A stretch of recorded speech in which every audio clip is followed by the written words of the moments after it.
నేతృత్వం వహిస్తున్నటువంటి నిర్మల్ శాసనసభ్యులు మహేశ్వర్ రెడ్డి గారు, అదేవిధంగా శాసనసభ్యులు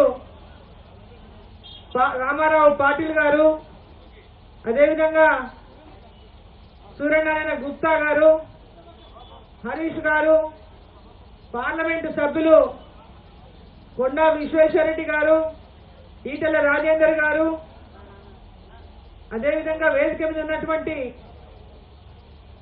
గూడెం నాగేష్ గారు, అదేవిధంగా మాజీ శాసనసభ్యులు, మాజీ శాసన మండలి సభ్యులు, మాజీ జిల్లా పరిషత్ చైర్మన్లు, మున్సిపల్ చైర్మన్లు, కార్పొరేటర్లు, మాజీ ఎంపీపీలు, మాజీ జెడ్పీటీసీలు, భారతీయ జనతా పార్టీ పదాధికారులు, రాష్ట్ర ప్రధాన కార్యదర్శులు, వివిధ హోదాల్లో ఉండి ఈ యొక్క దీక్షలో పాల్గొంటున్నటువంటి భారతీయ జనతా పార్టీ నాయకులు, మరి ముందున్నటువంటి రైతు సోదరులు, వివిధ ప్రాంతాల నుంచి విచ్చేసినటువంటి రైతు సోదరులు, మీడియా మిత్రులు అందరికీ కూడా నా యొక్క నమస్కారం తెలియజేస్తా ఉన్నా. కాంగ్రెస్ పార్టీ ఎన్నికల ముందు ఇచ్చినటువంటి హామీలను ఒకసారి వాళ్ళు గుర్తు చేసుకోవాల్సిన అవసరం ఉన్నది. ఎన్నికలకు ముందు వాళ్ళు ఎక్కడ ఎలాంటి హామీలు ఇచ్చినా ఏ నిబంధనలు లేకుండా హామీలను అమలు చేస్తామని ప్రతి ఒక్క డిక్లరేషన్ లో వాళ్ళు మాట్లాడినటువంటి మాటలు, రైతుల డిక్లరేషన్ కానీ, మహిళల డిక్లరేషన్ కానీ, బీసీల డిక్లరేషన్లు కానీ, ఎస్సీల డిక్లరేషన్లు కానీ, ఎలాంటి డిక్లరేషన్లలో వాళ్ళు సమావేశాలు ఏర్పాటు చేసిన సభలలో అన్ని కూడా నిబంధన అనేది లేకుండా ప్రతి ఒక్కరు కూడా ఈ పథకాలు అమలు చేస్తామని అనేక హామీలు గుప్పించింది ఆనాడు ఎన్నికలకు ముందు. అధికారంలోకి వచ్చిన తర్వాత ఈ రాష్ట్ర ప్రభుత్వం గత ప్రభుత్వం అప్పుల రాష్ట్రంగా చేసిపోయింది. ఈ రాష్ట్రంలో అప్పులు తప్ప ఖజానా ఖాళీ ఉంది అని మాయమాటలు చెప్పి, మాయమాటలు అంటే అబద్ధం అని చెప్తున్నాను, వాళ్ళ మాటలు నిజమే. ఎన్నికలకు ముందు కూడా ఇదే మాట భారతీయ జనతా పార్టీ చెప్పింది. ఈ రాష్ట్రాన్ని అప్పుల పాలు చేసిండు కేసీఆర్. మరి మీరు చెప్తున్నటువంటి హామీలని అబద్ధపు హామీలు మీరు ఏ విధంగా నెరవేరుస్తాయి? అప్పుల రాష్ట్రంలో మీరు అప్పుల రాష్ట్రం అంటున్నారు. మరి రాష్ట్ర ఖజానా వచ్చిన ఖజానా అంతా అప్పుల గట్ట సరిపోతుంది. మీరు రైతాంగాన్ని మోసం చేస్తున్నారు. మీరు 2 లక్షల రుణమాఫీ ఏదైతే ప్రకటించిందో, మీరు బ్యాంకులలో పోయి అప్పులు తెచ్చుకోండి, మేము వచ్చినాక మాఫీ చేస్తామన్నటువంటి మాట చెప్పిండు ఆనాడు ఈనాడున్న ముఖ్యమంత్రి, ఆనాటి పిసిసి రేవంత్ రెడ్డి గారు. మరి ఈ రోజు నిబంధనలు ఎందుకు పెడతా ఉన్నారు? ఆ రోజు మీరు చెప్పిండ్రు 40,000 కోట్ల నుంచి 43,000 కోట్లు కావాలా ఈ 2 లక్షల రుణమాఫీ చేయడానికి. ఈ రోజు అది 15,000 కోట్లకే ఎట్లా పరిమితమైంది? 15,000 కోట్లలో మీరు ఇచ్చింది కేవలం 13,000 కోట్ల ఇంతవరకు. ఇంకా మేము కొంత 70% అయిపోయింది, 80% అయిపోయింది, 20% ఇస్తే అయిపోతున్నటువంటి అబద్ధం మాటలు చెప్తున్నారు. రోజు బాగా రైతున్నారు రాపించుకున్నారు, రుణమాఫీ అయిపోయింది, రుణమాఫీ అయిపోయింది, కేవలం కొద్ది మంది మాత్రమే మిగిలినారని. ఆనాడు ఏ నిబంధనలు లేకుండా అమలు చేస్తామన్నటువంటి రాష్ట్ర ప్రభుత్వం రైతులకు ఇచ్చిన హామీ నిలబెట్టుకునేదాకా 2 లక్షల రూపాయల రుణమాఫీ చేసేదాకా రైతాంగం వెంబడి భారతీయ జనతా పార్టీ ఉంటుందని చెప్పి సందర్భంగా నేను తెలియజేస్తా ఉన్నా. రైతులకు రుణమాఫీతో పాటు అనేక హామీలు ఇచ్చిండు.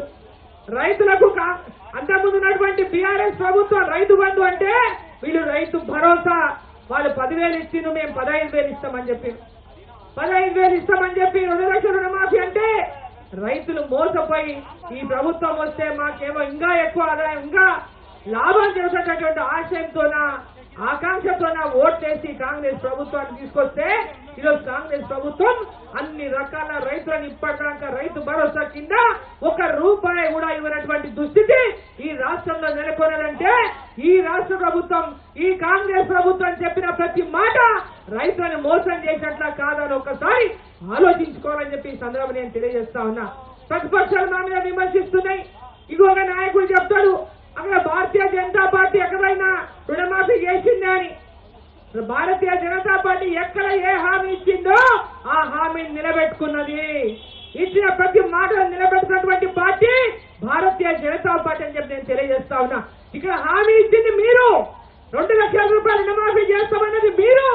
చేయాల్సిన బాధ్యత కాంగ్రెస్ పార్టీ పైన ఉన్నది. మమ్మల్ని విమర్శించేటటువంటి హక్కు కాంగ్రెస్ పార్టీకి లేదని చెప్పి ఈ సందర్భంగా నేను తెలియజేస్తా ఉన్నా. ఈ రోజు హామీలు మీరిస్తారు, ఆడ భారతీయ జనతా పార్టీ ఇచ్చిందా, ఈడ భారతీయ జనతా పార్టీ ఇచ్చిందా, ఆ ప్రభుత్వంలో ఇచ్చిందా? ఈడ మీరు హామీ ఇచ్చినందుకు ప్రజల తరఫున అడిగే హక్కు మాకున్నదని చెప్పి ఈ సందర్భంగా ఇక్కడ తెలియజేస్తా ఉన్నా. ప్రజలకు మాట ఇచ్చి మోసం చేస్తా ఉంటే చూసుకుంటామంటే చూసుకుంటూ ఉన్నాను భారతీయ జనతా పార్టీ అని నేను తెలియజేస్తా ఉన్నా. ఎక్కడ మీ రైతు భరోసా? ఎందుకు ఇప్పటిదాకా రైతు భరోసా అందియలేదు? 15,000 అని చెప్పినారు కదా, మరి ఇప్పటిదాకా 7,500 ఈ పంటకు ఒక్కొక్క ఎకరాకు రైతుకు అందజేయాలి. ఎంతమంది రైతులకు మీరు అందజేశారని చెప్పి నేను ప్రశ్నిస్తా ఉన్నా. రైతు కూలీలకు కూడా 12,000 రూపాయలు ఇస్తామన్నారు. కౌలు రైతులకు కూడా రైతు భరోసా ఇస్తామన్నారు.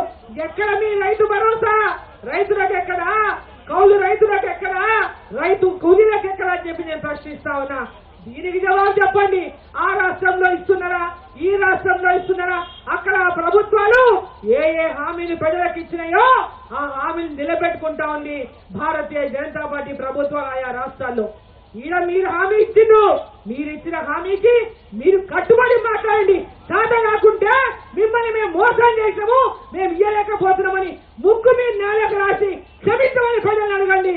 అంతేగాని ఈడ మీరు ఇచ్చిన హామీలు భారతీయ జనతా పార్టీ ఇచ్చడానికి కాదు.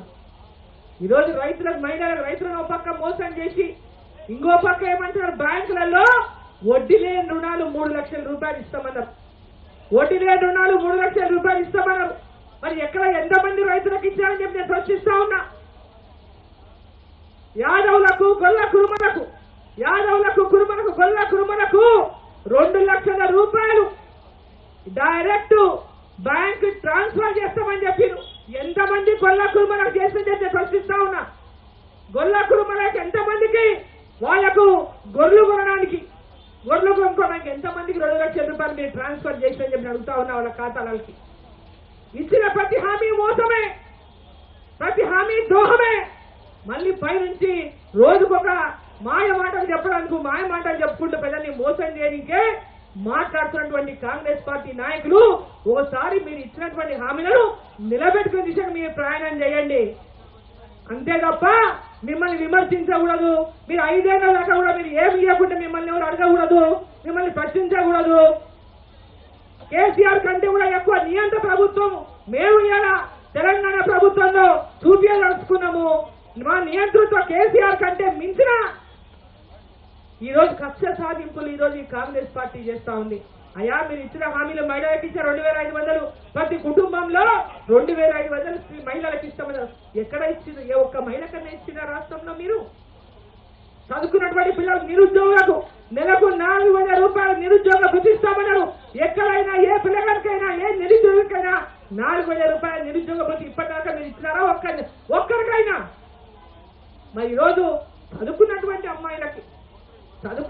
అమ్మాయిలకి డిగ్రీ చేస్తున్నటువంటి అమ్మాయిలు కానీ, ఆ పై చదువుతున్న అమ్మాయిలు కానీ 18 ఏళ్లు దాటిన ప్రతి గర్ల్ చైల్డ్ అంటే చదువుకుంటున్నటువంటి అమ్మాయిలకు ఎలక్ట్రిక్ స్కూటర్లు ఇస్తామని చెప్తున్నారు. స్కూటీలు మరి ఎంతమంది అమ్మాయిలకు ఇచ్చిందని చెప్పి అడుగుతా ఉన్నా. ఎక్కడెక్కడ ఇచ్చిందని చెప్పి అడుగుతా ఉన్నా. ఇవన్నీ మీరు ఇచ్చిన హామీలే. డిసెంబర్ 9 సోనియమ్మ పుట్టినరోజు నాడు ఇవన్నీ కూడా అమలు చేస్తాం, ప్రమాణ స్వీకారం చేస్తాం వెంబడే అని చెప్పినటువంటి నాయకులు మీరు.